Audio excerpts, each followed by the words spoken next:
Salam alaikum, Azul, bonsoir. On parle toujours de la presse algérienne, comme d'un tout homogène qui évolue de la même manière, qui souffre des mêmes contraintes, dont les objectifs et les méthodes sont semblables. Rien de plus faux, en fait.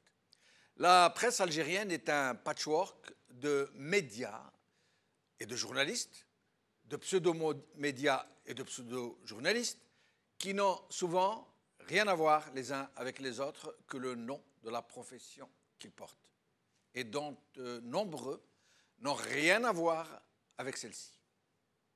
Et je ne parle pas des différences éditoriales, ni même idéologiques, non. La différence entre les uns et les autres est autrement plus violente, j'allais dire, qui montre combien cette profession est infestée et à quel point elle a été dévoyée.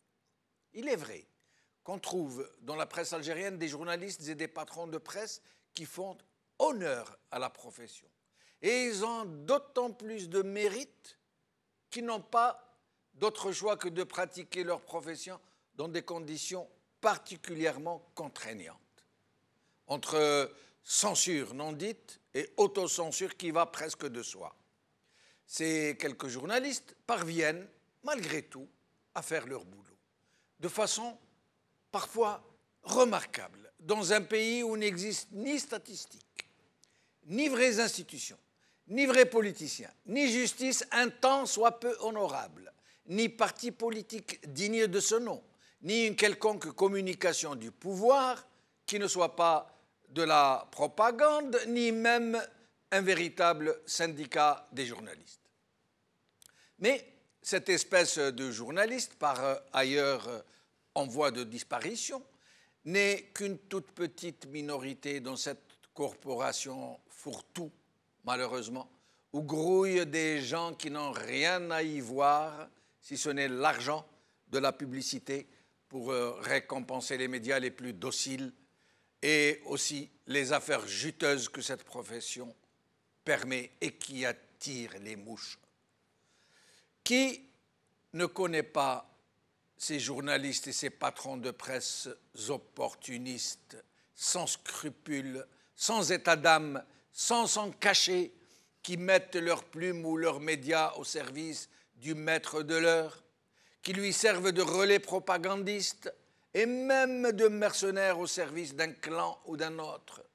Et ces journaux qui ne paraissent que pour aller au pilon après avoir engrangé de la pub et qui ne sont lus quasiment par personne, pas même par ceux qui les font, et qui expliquent très bien ce qui se passe dans cette profession et quel otage elle est devenue, otage des uns et des autres.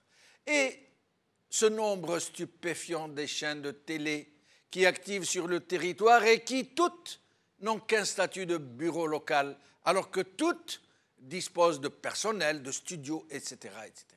Ces chaînes qui montrent bien toute cette tactique chafouine du pouvoir algérien de domestiquer à sa manière tous les médias. Une cinquantaine de chaînes que les pouvoirs publics peuvent fermer sans décision de justice parce qu'elles n'existent pas légalement. Et la technique a été éprouvée à 2 reprises pour réprimer 2 chaînes de télé parmi toutes celles-ci, 2 chaînes qui ont franchi les lignes rouges, Al-Watan TV et Atlas TV. Et cela a servi, dans le même temps, à envoyer une sommation sans frais au reste de la Smala. C'est pour cela, je crois, qu'il faut se demander s'il ne serait pas salutaire pour la profession de créer une sorte de synergie entre les journalistes et les médias qui se respectent. Une mesure prophylactique d'urgence. Aujourd'hui.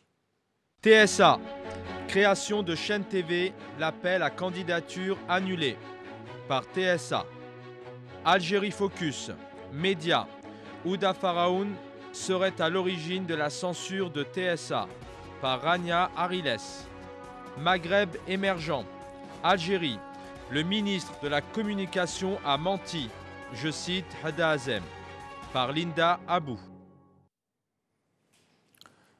La presse algérienne, otage de qui, de quoi Et pour en parler, j'aurai le plaisir de recevoir par téléphone ou par Skype Faisal Mattawi, journaliste depuis Alger, Hadda Hazam, directrice du journal Al-Fajr depuis Alger, et Hassan Al-Qadi, directeur de Maghreb émergent depuis Alger.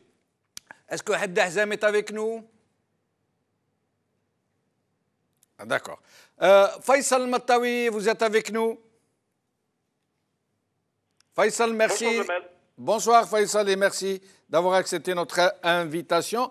Alors, Faisal, donc voilà, nous en sommes là. Moi, j'aimerais d'abord, avant de rentrer dans le vif du sujet, comme on dit, vous poser une question un peu générale. Est-ce que, d'après vous, la presse est juste, la presse algérienne est juste à l'image du reste dans une médiocratie qui ne peut de toute façon et logiquement pas produire de mérite et qui ne peut produire que de la médiocratie et s'en accommoder?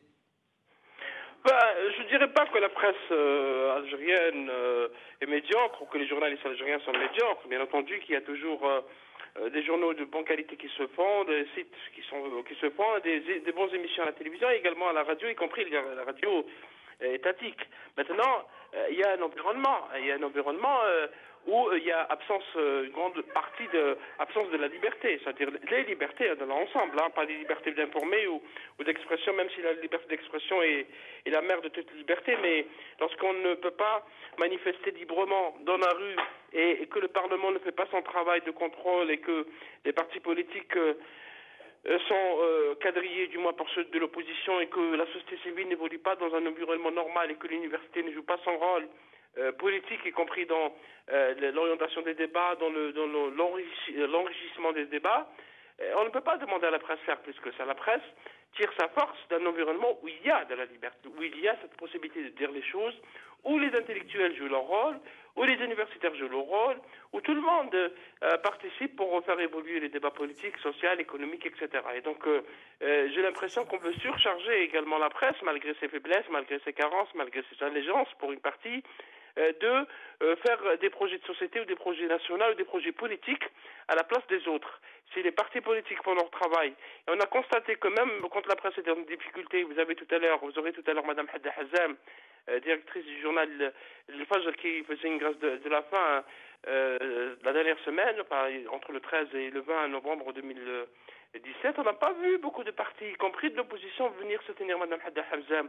Idem pour que, lors du blocage partiel du site TSA ou des difficultés qu'on trouvait dans d'autres journaux.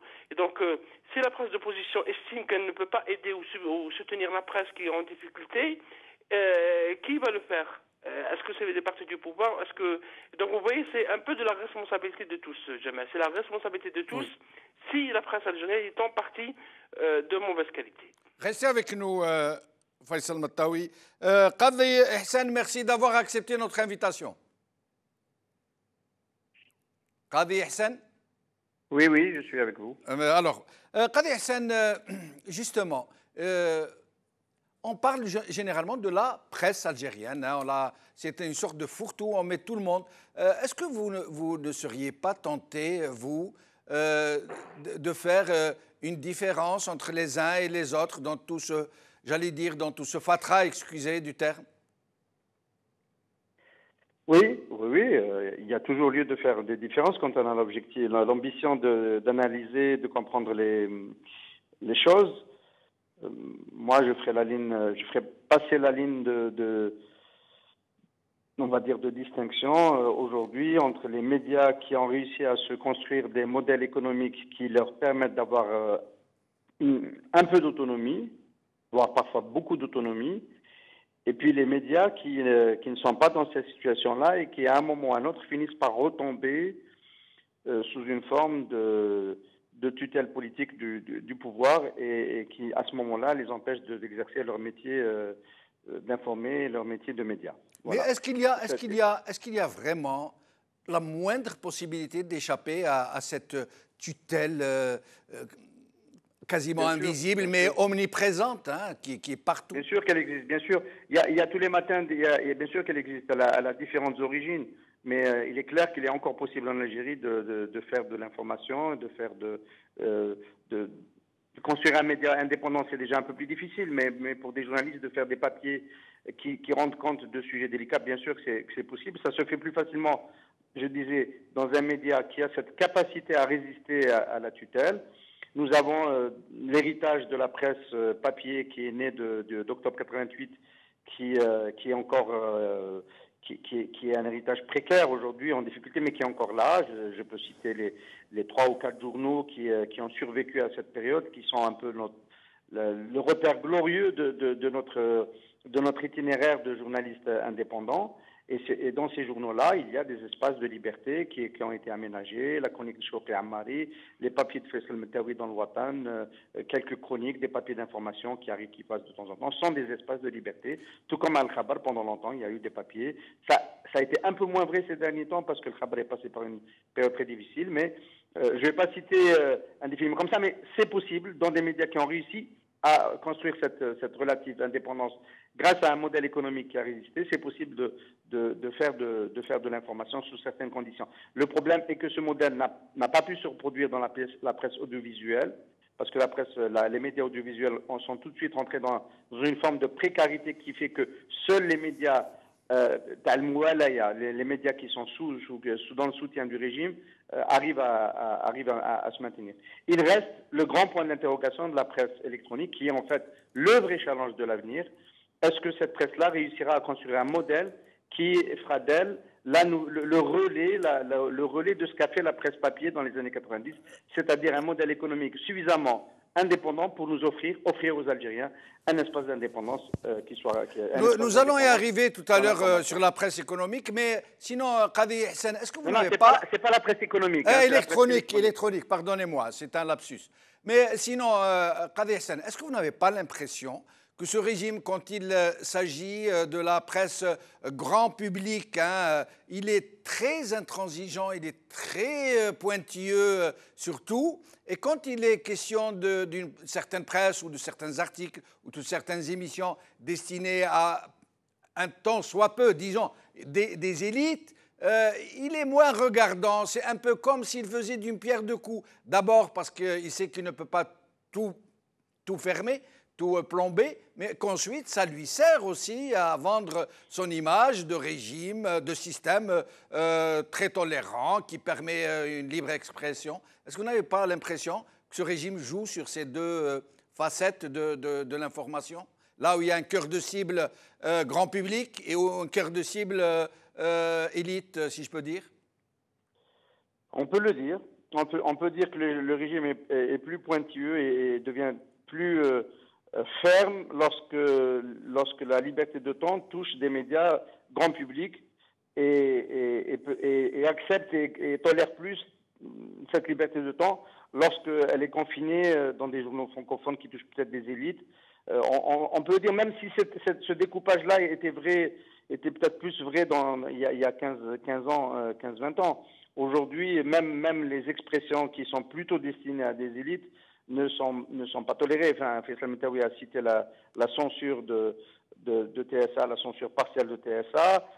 Il y a cette affaire de la rupture de la publicité, de l'accès à la publicité publique qu'a subi Al-Fajr et qui a obligé sa directrice à faire une grève de la faim. Il y a des journalistes qui sont en prison. Et c'est beaucoup moins toléré dans ce cas aussi.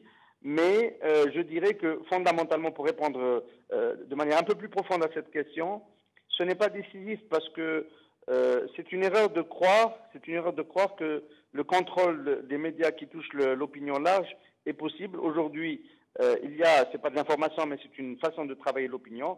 Il y a avec YouTube et avec des aides-jokers et Anis Tener, il y a une manière populaire de toucher des franges plus larges et qui échappe complètement au contrôle du pouvoir. Donc c'est un éternel rocher de Sisyphe que essaie de faire remonter à chaque fois le pouvoir en essayant de censurer les expressions entre guillemets médiatiques qui s'adressent aux Algériens, et à chaque fois les Algériens ont un coup d'avance. Donc voilà, il serait plus intelligent de réguler l'expression dans sa totalité et de la moderniser et de permettre à tous les courants de s'exprimer. Le public fera le choix entre les sérieux et ceux qui ne le sont pas. Restez avec nous, Qadi Hssen. Abdou Semmar est avec nous. Nous n'avons pas réussi à voir Hadda Hazem. Abdou Semmar, Merci d'avoir accepté notre invitation. Merci, Jamal. C'est toujours un plaisir de te retrouver, de retrouver Merci. nos amis de Maghrébi. Merci.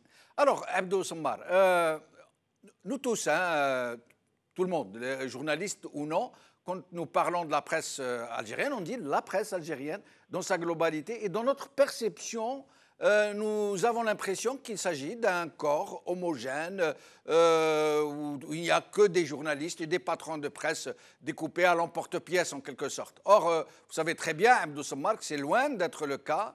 Il y a au milieu de la corporation, j'allais dire, une majorité de gens qui n'ont rien à voir dans ce milieu, mais qui en profitent, qui se sucrent. Nous allons venir justement à ces chiffres du ministre de la presse ou de la publicité, on l'appelle comme on veut. Et vous, est-ce que vous ne seriez pas tenté, Abdou Sammar, d'aller vers une sorte de dynamique qui pourrait séparer un peu le bon grain de l'ivraie, comme on dit? Je pense que Jamal, tu as raison de souligner que la presse algérienne n'est pas encore homogène. Moi, je ne pense pas qu'on devrait parler au singulier de presse algérienne, il faudrait peut-être parler au pluriel. Il y a des presses algériennes. Il y a une presse qui est différente l'une de l'autre. Il y a une presse qui a débuté dans les années 90 et qui est dépassée parce qu'elle est vieillotte un peu, son modèle est en crise. Je parle de la presse écrite. On a la presse audiovisuelle qui est complètement différente, qui ne fonctionne pas de la même manière, qui ne réfléchit pas de la même manière, qui ne fonctionne pas de la même manière. Et on a la presse électronique qui a commencé depuis pratiquement 2010 pour dire la majorité des sites d'information qui existent encore. Donc on a des presses, et chacune de ces modèles, chacun de ce journalisme est différent l'un de l'autre. Non mais Abdou, excusez-moi de vous interrompre. Moi je ne parle ni des catégories, ni à la limite des différences idéologiques. Moi je parle de gens qui sont là, qui ont squatté la profession, dont certains sont des journalistes d'anciens organes, comme on dit, publics, El Moujad, etc., et qui aujourd'hui sont patrons de presse, par exemple, et dont la principale activité concerne à écrire dans le sens du poil, de façon souvent outrancière, insultante pour l'intelligence des gens, et pourtant ils sont là à rouler des mécaniques, à se présenter comme j'allais dire, les ancêtres de la profession dans ce pays et ses principales références. À côté, il y a d'autres qui sont des journalistes consciencieux qui essayent de faire leur travail dans un contexte absolument épouvantable. Comment peut-on mettre tous ces gens ensemble et dire ce sont des journalistes, ce sont des médias? Justement, Jamal, ils ne sont pas ensemble. C'est ce que je voulais dire. Je ne voulais pas faire des catégories différentes. Je voulais dire qu'il y a des journalistes complètement... Il y a des manières de faire du journalisme. Il y en a ceux qui font de la communication. Il y en a ceux qui font du journalisme. Et ceux qui ont fait du journalisme sont ultra minoritaires en Algérie. Par contre, ceux qui font de la communication, comme tu viens de le dire et de le souligner, sont majoritaires. Mais aujourd'hui, les gens qui font de la propagande du régime ou qui essaient de reproduire, comme tu viens de dire, les outils de propagande du régime ne sont plus ceux des années 90. Ce sont des nouveaux visages. Les gens d'Al-Nahar TV ou d'Al-Nahar du quotidien Nahar ne font pas partie de cette génération-là. Ceux qui, aujourd'hui, qui ont créé d'autres télévisions, il n'y a pas que Nahar TV, qui sont pro-régime et qui essaient à chaque fois de reproduire le même discours du régime sans investigation, sans enquête, sans débat, sans questionnement, sans analyse, ne font plus partie de cette génération des années 90 qui a créé quelques quotidiens. Les quotidiens de la presse écrite aujourd'hui en Algérie, elle n'est pas du tout rayonnante. Elle n'a pratiquement aucune influence, la presse algérienne. Les chiffres du tirage en témoignent. Il y a une chute drastique, une chute très très importante. Les Algériens lisent de moins en moins la presse papier. De moins en moins. Les Algériens consomment essentiellement Internet, consomment essentiellement les images et la télé. Le taux de pénétration de la télé est important. Il faut les équiper des télévisions. Donc les télés sont très regardées. Suivi, peut-être pas, mais très regardé. Et le premier média aujourd'hui, c'est Internet, avec Facebook. On fait partie, je viens de rentrer de Conakry où il y avait une rencontre africaine sur le journalisme d'investigation, etc. Et ben, l'Algérie, elle est considérée comme le premier pays de Facebookers en Afrique. On a pratiquement 12 millions de Facebookers en Algérie aujourd'hui. C'est un véritable phénomène. La première plateforme d'information, aujourd'hui, c'est Facebook. Et dans Facebook, il n'y a pas que des journalistes. Il y a aussi des citoyens journalistes, des blogueurs, des Facebookers qui créent des pages, qui informent sur leur quartier, sur leur région. Donc les Algériens s'équipent de ce modèle qui est aujourd'hui complètement dépassé. Le modèle comme quoi il y a des journalistes dans la maison de la presse, les Algériens les attendent pour savoir ce qui se passe dans leur pays, ce modèle est complètement dépassé. Il ne colle plus à la réalité de l'Algérie d'aujourd'hui. Mais Abdou Semmar, pour en revenir à cette histoire de même mise du système sur les médias avec les techniques et les méthodes qu'on sait, le ministre de la Presse, je ne sais pas comment l'appeler personnellement, excusez-moi, ministre de la Communication, je crois qu'il s'appelle comme ça, a dit de Hedda Hazem quand elle a fait sa grève de la faim. Je rappelle que Hedda Hazem, au lendemain de son passage sur une chaîne française, où elle avait déclaré qu'elle ne sait pas qui dirige l'Algérie, dès le lendemain, tout de suite après, la pub a été coupée. On a coupé la publicité pour son journal. Et donc, elle a fait une grève de la faim. Elle a été un temps soit peu soutenue par la corporation, par certains de ses collègues. Mais le problème est que le ministre de la Communication est arrivé sur son cheval blanc et il a déclaré, il a dit, cette dame, elle ne vous a pas dit qu'elle a eu 78 milliards de centimes de publicité en l'espace de 8 ans. Vous voyez, ce chiffre, c'est un chiffre qui frappe, qui est choquant. Mais il n'a pas dit combien il a donné en pub, son pouvoir, son système de pub à tous les autres journaux, tout particulièrement les journaux du secteur public qui ne sont quasiment pas lus, qui passent de l'imprimerie au pilon.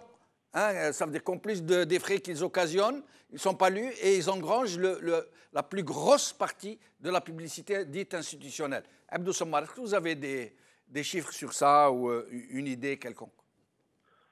Les chiffres sont énormes. Il n'y a aucune transparence là-dessus, Jamal. Il n'y a absolument aucune transparence. On sait particulièrement que la NAP soigne très bien le Moudjahid, le Chab, les quotidiens gouvernementaux qui, eux, ne souffrent pas de crise financière et dont les journalistes sont mieux payés à l'heure, disposent de meilleurs équipements naturellement. Mais comme tu viens de le dire, ces journaux ne font absolument rien du tout. Ils ne pèsent absolument rien sur le paysage audiovisuel. Par contre, il y a des chiffres de d'autres quotidiens, comme Chelor, comme Nahal, etc., qui sont très endettés encore au niveau de l'imprimerie de Babzoua ou l'imprimerie d'Al Moudjahid. On peut aller vérifier. Il y a des quotidiens qui ont des dettes de 50, 60 milliards et de centimes. Il y a encore les dettes au niveau de la classe. Il y a énormément de journaux, de quotidiens qui ont pris position en faveur du 4e mandat, par exemple. Quand tu vas vérifier au niveau de la classe, elles ont des ardoises énormes de 10 à 20 milliards de centimes. Donc, la majorité écrasante des médias algériens sont endettés auprès ou de l'imprimerie ou de la Caisse nationale d'assurance sociale. Mais justement, c'est peut-être aussi le moyen de les tenir. Hein. Quand on tient quelqu'un par la dette, il n'y a pas mieux, je crois. Hein. Il ne peut pas bouger. Oui, mais il faut demander des comptes aux patrons de presse qui ont décidé de s'aligner sur le régime. Est-ce que le régime avait mis un couteau sur la gorge pour les obliger de prendre ce modèle-là, d'accumuler des dettes, de s'enrichir personnellement, parce qu'il faut faire une enquête quand même, ça mériterait une enquête. La majorité des actionnaires... Qui pourrait faire cette enquête, Abdou Semmar, si ce n'est les journalistes eux-mêmes? Moi, je vais te répondre clairement, Jamal. Moi, personnellement, ça ne m'intéresse plus de savoir comment les anciens journalistes de la presse écrite ont réagi ou se sont comportés. Moi, je pense qu'aujourd'hui, notre devoir, en tant que journaliste algérien, notamment de la nouvelle génération, c'est de refonder le modèle médiatique en Algérie. C'est de créer de nouveaux médias, c'est de repartir à zéro. Parce que ce qui a été fait, il y a énormément de bonnes choses qui ont été faites, mais il faudrait absolument repartir à zéro parce que l'Algérie a changé, les Algériens ont changé, le paysage politique ou le paysage géopolitique mondial a changé. Avec l'avènement des nouvelles technologies, nous sommes obligés, contraints de recréer, de renouveler la pratique du journalisme en Algérie. Je pense qu'on perdra beaucoup de temps à dire qui a pris, qui n'a pas pris. Maintenant, il y a l'argent public. Cet argent public, il faut qu'il y ait une commission parlementaire au niveau du Parlement qui doit enquêter sur l'argent de la NEP qui est géré de manière complètement obscure. On ne sait même pas comment un avis d'appel d'ordre qui parle d'une région d'Oran, il est publié dans un journal qui est à Sofaras ou à Annaba. Il n'y a aucune transparence. Et une commission surtout parlementaire sur la gestion du ministère de la Communication. C'est possible, c'est complètement possible. Et nous, les journalistes algériens, en ce moment, on a deux choix. où on entre dans des querelles qui n'en finiront jamais avec les autorités, et puis les autorités te sortiront toujours des documents qui démontrent que les patrons de presse ont accepté de partiser. Je ne dis pas là, je ne nomme pas les gens, je n'incrimine pas les gens, mais il y a énormément de patrons de presse qui ont accepté de partiser avec les autorités en prenant ce modèle-là, l'assistanat, c'est-à-dire que les autorités qui financent à travers des sièges à la maison de la presse, à travers des facilitations pour le financement au niveau de l'imprimerie, à travers les ardoises de la classe. Donc, c'est une dépendance qui a été volontaire, qui a été choisie par énormément de patrons. À nous, aujourd'hui, les journalistes de la nouvelle génération, de rompre avec ces pratiques-là, et d'être émancipés, indépendants, et d'exiger de nouvelles pratiques. Et pour cela, il faut vraiment, vraiment qu'on soit beaucoup plus mûr que la génération précédente. Restez avec nous, Abdel Sammar. Faisal Mattawi, avant d'en arriver au sujet des médias audiovisuels, de télé en fait, et de l'Internet, qu'est-ce que vous pensez de cette déclaration du ministre de la Communication sur Hadda Hazam et Anne Stina, entre autres? Ben, vous savez, c'est un discours politique d'un ministre qui est lui-même ancien journaliste. Et donc, les déclarations par rapport surtout aux dettes, par rapport plutôt à l'argent de la publicité, je partage partiellement ce que dit Abdel Sammar par la question de la transparence. Il est vrai que l'Algérie, je pense actuellement, il est l'un des derniers pays au monde à avoir une régie publicitaire qui dépend de l'État. Dans tous les pays du monde, le marché publicitaire est supposé être un marché libre, c'est-à-dire que les annonceurs choisissent les médias les plus influents pour insérer donc des annonces dans un cadre commercial. Et le rapport doit être commercial, pas politique. Et la NEP agit selon la loi commerciale, parce qu'elle n'agit pas selon la loi politique, mais elle est orientée à travers donc les choix de supports qui n'ont pas peut-être d'audience pour une partie d'eux. Je ne suis pas d'accord avec Abdel Sammar lorsqu'il dit qu'il faut repartir de zéro. On ne repart jamais de zéro dans un cumul dans des pays qui se respectent, c'est-à-dire qu'il faut continuer, qu'il faut renouveler, qu'il faut, c'est vrai, s'adapter aux nouvelles exigences, au nouveau lectorat, mais il ne faut pas rompre avec ce qui a été fait jusqu'à là. Tout ce qui a été fait dans la presse algérienne n'est pas totalement négatif. Maintenant, ce qu'a dit tout à l'heure Qadi Ihsan, il est vrai qu'il y a maintenant de nouvelles façons de s'exprimer qui sont donc les podcasts ou les YouTube. Mais cela, c'est un déversoir. Ça peut être également un déversoir, ça peut être également dangereux pour la presse elle-même et pour le journalisme. Il est vrai qu'on peut, ce qu'on appelle aujourd'hui des citoyens journalistes, mais tout le monde ne peut pas être journaliste, parce qu'on a vu sur des pages Facebook et sur les réseaux sociaux des gens attaquer des personnes, leur famille, leur dignité, et cela est présenté comme de l'information. L'information doit être faite par des professionnels, maintenant libres aux citoyens de dire ce qu'ils veulent, mais cela ne doit pas être considéré comme du journalisme. Il est vrai aussi, Jamel, qu'il faut aussi que les journalistes algériens, tous comme ils sont, il y a d'excellents journalistes algériens dans les deux langues et dans tous les supports, presse publique et presse indépendante, qui doivent aussi suivre la marche du monde à condition qu'il y ait aussi des supports technologiques adéquats, à condition qu'il y ait des libertés. Parce qu'on a tendance à oublier que la liberté de la presse dépend de la liberté de la société. Tant que la société n'est pas totalement libre de s'exprimer, la presse ne peut pas être libre de s'exprimer. Et tant que la publicité reste un marché qui manque de transparence, que Mme Hadda Hazam a dit lors de sa conférence de presse organisée la semaine passée, elle a demandé au ministre de la Communication, au pouvoir, au gouvernement, de publier des chiffres de la publicité de la NEP. C'est de bon, je pense que c'est une excellente chose si le gouvernement le fait, parce que cela va dans le sens de la transparence. Mais vous savez très bien, Jamel, que la transparence en Algérie fait peur. Évidemment, ils ne peuvent décemment pas dire que tel journal a eu des milliers de milliards, pas 70.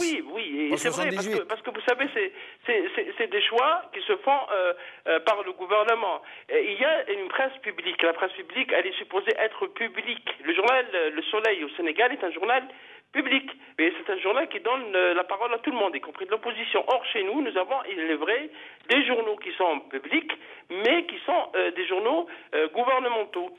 Maintenant, il faut assumer, si on fait des journaux gouvernementaux, cela peut exister, même si mondialement, il n'y a plus de presse qui dépend du gouvernement, et même si dans certains pays, y compris comme la France ou la Grande-Bretagne ou l'Allemagne, les journaux qui sont proches de certains courants ont tendance à faire aussi de l'allégeance.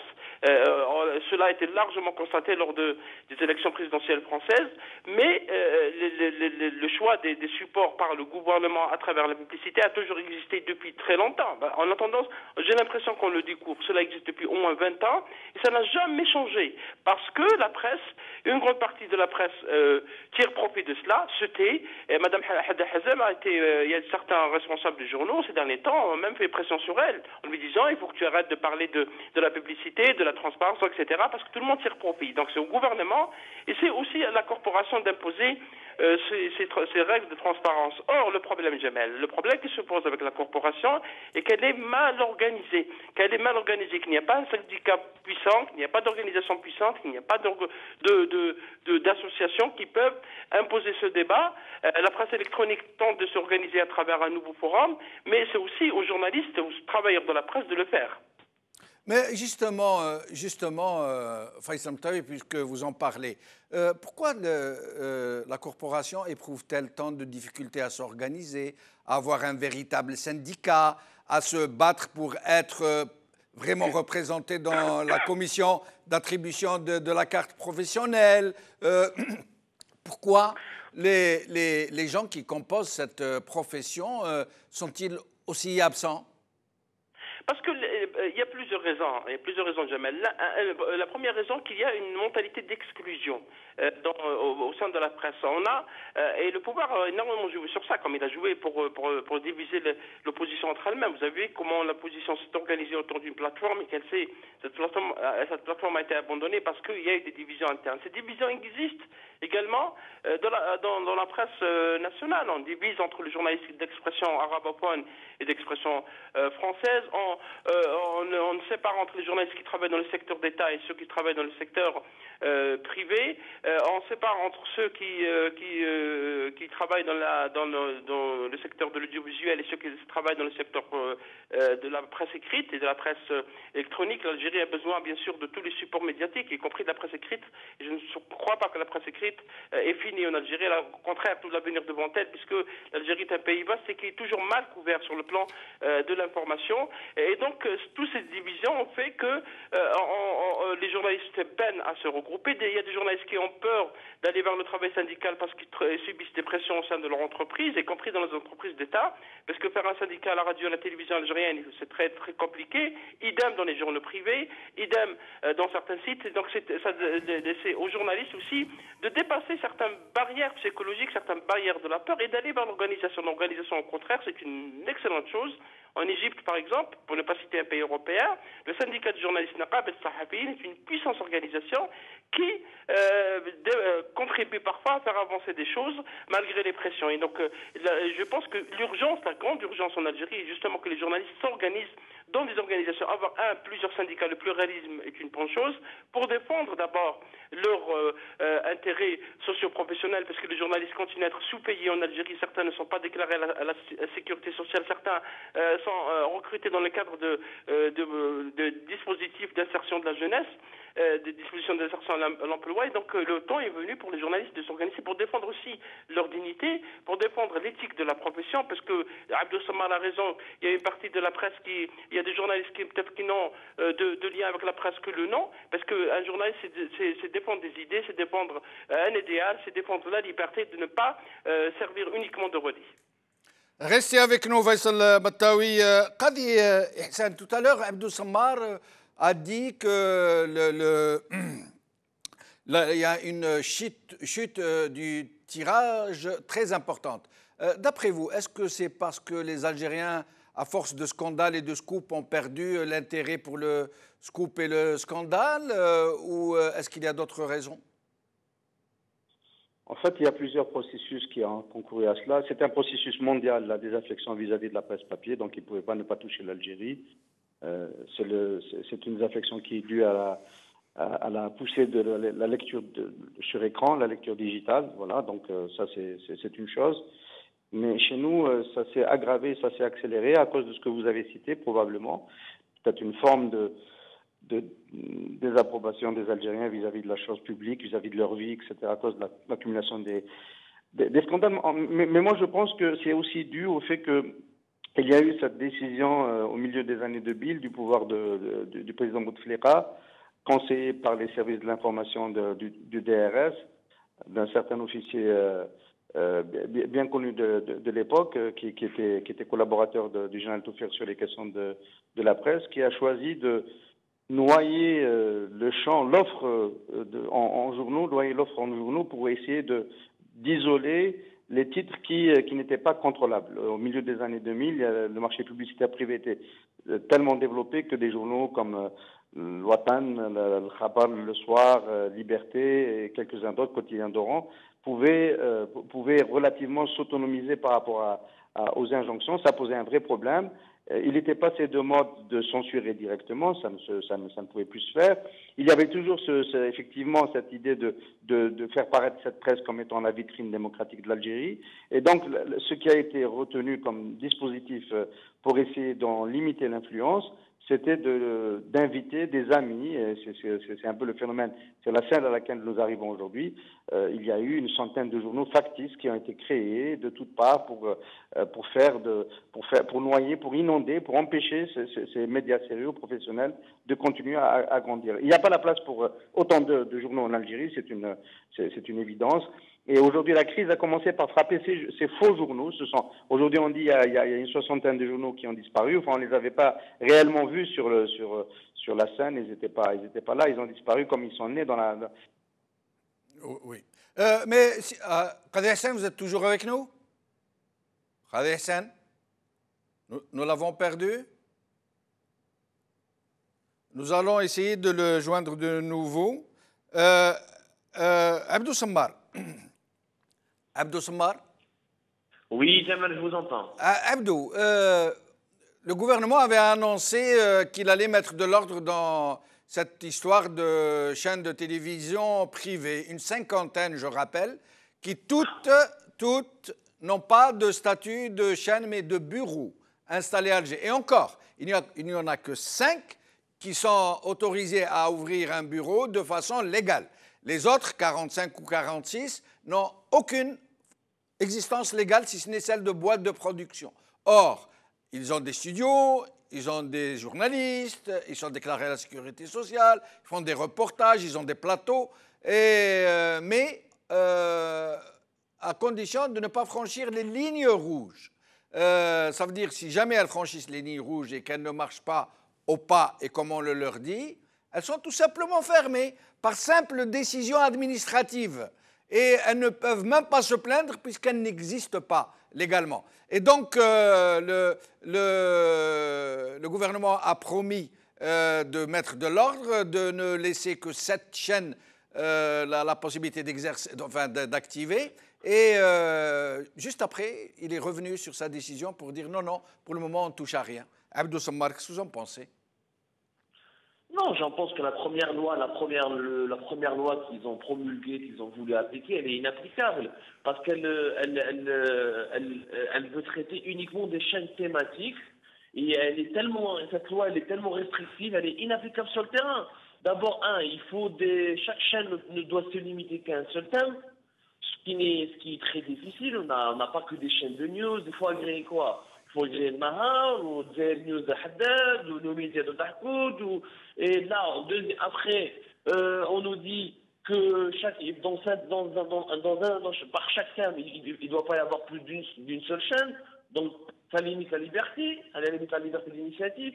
2, au niveau de l'actionnariat de ces chaînes, on oblige chaque chaîne d'avoir 2 ou 3 actionnaires, on oblige les chaînes d'avoir un capital qui est très élevé, donc réglementairement, cette loi, elle est hyper complexe, elle est inapplicable sur le terrain, elle est inapplicable, donc ils se sont rendus compte qu'ils ont mis tellement la barre très haut qu'ils doivent absolument revoir cette loi parce que le régime n'a pas pour intérêt de faire disparaître ces chaînes de télé qu'ils utilisent, que le régime lui-même utilise comme étant paravent démocratique pour dire à l'étranger, à la communauté internationale, regardez, nous ne sommes pas la Syrie, nous ne sommes pas la Libye de Kadhafi, dans notre pays, il y a des télés. Et restez avec nous, Abdou Sammar, j'essaierai de revenir vers vous dans un moment. Qadi Hassan, vous êtes avec nous? Qadi Hassan, je voulais vous poser la question sur cette histoire de télévision privée en Algérie, une cinquantaine, nous dit-on, qui travaillent dans un cadre tout à fait illégal et qu'on peut fermer par simple décision administrative si elles sortent du cadre imparti. Et donc le gouvernement nous avait annoncé la création prochaine de 7 chaînes de télévision agréées, enfin pas la création, l'agrément de cette chaîne donc, qui pourrait activer de façon tout à fait légale. Puis il a fait marche arrière pour dire qu'il avait annulé cette initiative. Oui, techniquement la marche arrière est due au fait que TDA n'a pas, dans le cahier des charges, on avait prévu de faire de la diffusion en haute définition, en HD, et le dispositif n'existe pas chez le diffuseur public, TDA, qui est un monopole public de la diffusion, et donc ça n'a pas été possible de le faire. Mais on aurait souhaité que les raisons qui ont amené à ce recul soient des raisons plus sérieuses, plus profondes, qui en fait permettent de redistribuer les cartes et de faire les choses dans le sens de l'ouverture. Mais bon, il y a un petit moment qu'on a perdu tout espoir de ce côté-là. Et donc, bon, je pense qu'Abdou Samad a bien dit les choses. La loi comporte tellement de verrous qu'on est arrivé en définitive à ne pas pouvoir l'appliquer et elle est inapplicable. Elle est inapplicable et cela convient au dispositif parce que le président Bouteflika n'a jamais voulu d'ouverture de l'audiovisuel vers le privé. Il l'a concédé au moment le plus fort du printemps arabe. Il l'a concédé du bout des lèvres et à la première occasion, le régime est revenu dessus puisqu'il a laissé dans ce dispositif complètement hybride et insoutenable de bureaux étrangers, il a laissé ses projets de télévision dans ce entre-deux qui fait qu'on ne peut pas aujourd'hui développer une industrie de l'audiovisuel en Algérie. Oui, mais Qadi Hassan, comment peut-on tolérer une telle situation? Des chaînes de télévision, des dizaines, une cinquantaine à peu près, qui... Il y en a moins aujourd'hui, il y en a beaucoup moins aujourd'hui. Il y en a beaucoup moins. Bon, d'accord, disons une trentaine, une vingtaine, qui puissent activer alors qu'elles n'ont qu'une autorisation, dans le meilleur des cas, parce que toutes n'ont pas d'autorisation de bureau. Il n'y en a que 5. Les autres sont des boîtes de production. Alors qu'elles émettent, qu'elles enregistrent, qu'elles font des émissions, des reportages, mais c'est carrément illégal. Pourquoi le régime a-t-il tenu à les laisser dans ce statut très vague? Je n'ai pas compris. Vous êtes offusqué par le caractère illégal de ce Oui, oui. Pourquoi je rappelle qu'on est sous le 4e mandat. Je rappelle, Jamal, qu'on est sous le 4e mandat d'Abdelaziz Bouteflika et que le Conseil constitutionnel n'aurait jamais dû accepter sa candidature pour la présidentielle. On est dans une forme... Les illégalités qui conviennent aux intérêts du pouvoir, ce sont de bonnes illégalités. Donc il y a vraiment... Je ne vois pas de quoi... Qu'est-ce qui vous étonne? Le gouvernement peut accepter cette situation indéfiniment puisqu'elle lui convient. Moi, je dis elle peut convenir aux intérêts du gouvernement aujourd'hui, mais c'est en train de détruire la capacité de l'Algérie à construire une filière de l'audiovisuel. Nous sommes un nain en termes de production de contenu, nous sommes un nain en termes de production de contenu d'image dans l'audiovisuel au sens classique, nous sommes un nain dans la production de data liée à l'information et aux médias, et tout cela, c'est un préjudice considérable qui est porté au pays, non pas seulement sur le plan économique, parce que ce sont des dizaines, des milliers d'emplois qu'on ne peut pas créer à cause de ce dispositif, mais c'est aussi un préjudice qui est porté à l'image de l'Algérie, parce qu'on ne peut pas refléter la véritable image de ces pays par les gens qui y vivent et qui y travaillent. Et donc, le gouvernement défend ses intérêts sont contraires aux intérêts de l'Algérie. Mais Qadi Hassan, tout à l'heure, vous aviez parlé de l'avenir qui attend la presse Internet, qui très vraisemblablement, partout dans le monde, va être en première place pour tout ce qui est information. Or, aujourd'hui en Algérie, on a vu dans le cas TSA, vous imaginez un peu un pays où il y a une presse Internet et où qu'on peut couper avec un simple interrupteur?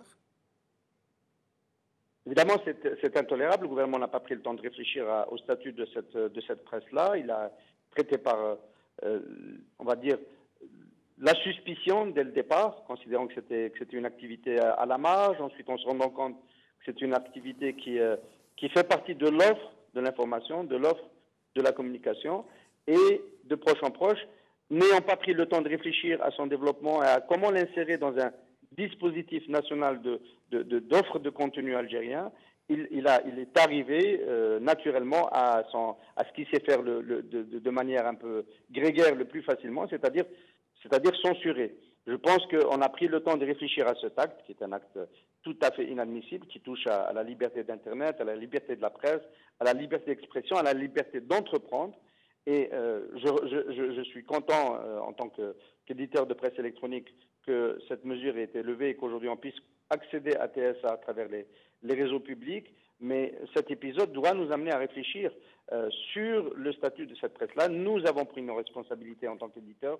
Nous sommes en voie de constituer un syndicat des éditeurs de la presse électronique pour pouvoir proposer un pacte au pouvoir public sur la nécessité de développer cette filière du contenu algérien, des métiers de l'information, et pour essayer d'aller aussi vers nos amis, nos collègues éditeurs de la presse papier, qui sont aussi, d'ailleurs, souvent, c'est des éditeurs des versions électroniques de leurs journaux, pour essayer de réfléchir à un nouveau modèle économique. Abdou Samad disait que l'ancien modèle est terminé, on est d'accord. Le nouveau modèle, je suis là aussi d'accord avec ce qu'a dit Faisal Moutaoui, ne va pas démarrer d'une table rase et on ne repart pas à zéro. On va essayer de trouver quelles sont les convergences qui vont nous permettre de réfléchir ensemble à un nouveau modèle. Un exemple, la grève de Hadda Hazzam nous a ouvert les yeux sur le fait qu'on ne peut plus continuer à admettre que le budget de l'ANEP soit maintenu entre les mains du politique de cette façon-là. Ce n'est pas possible, ce n'est pas admissible. Les entreprises publiques économiques qui sont dans des secteurs concurrentiels, il y en a plein, il y a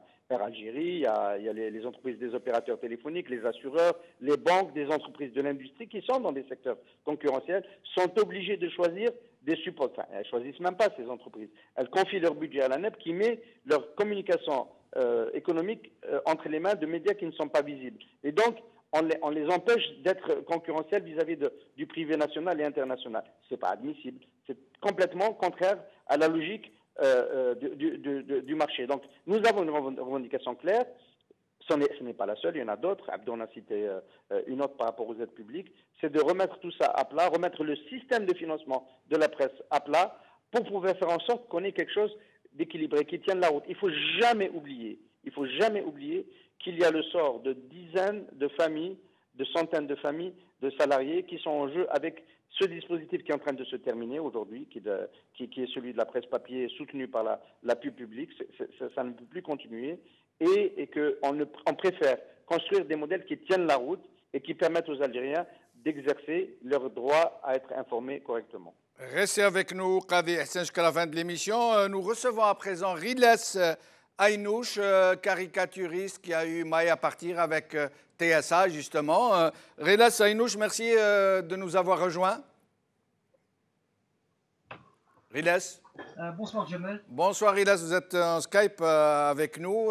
Alors, en peu de mots, avant de nous montrer votre dessin, qu'est-ce qui s'est passé avec TSA qui, elle, enfin, le journal en ligne vous accuse de certaines choses, un temps soit peu grave, j'allais dire. Par exemple, racisme, sectarisme, appel à la violence et tout. Et vous dites que non, qu'en fait... allez-y, vous avez la parole, allez-y. Jamal, ça fait des années que je travaille. Tout le monde me connaît, savent que je ne suis pas raciste, je ne suis pas islamophobe.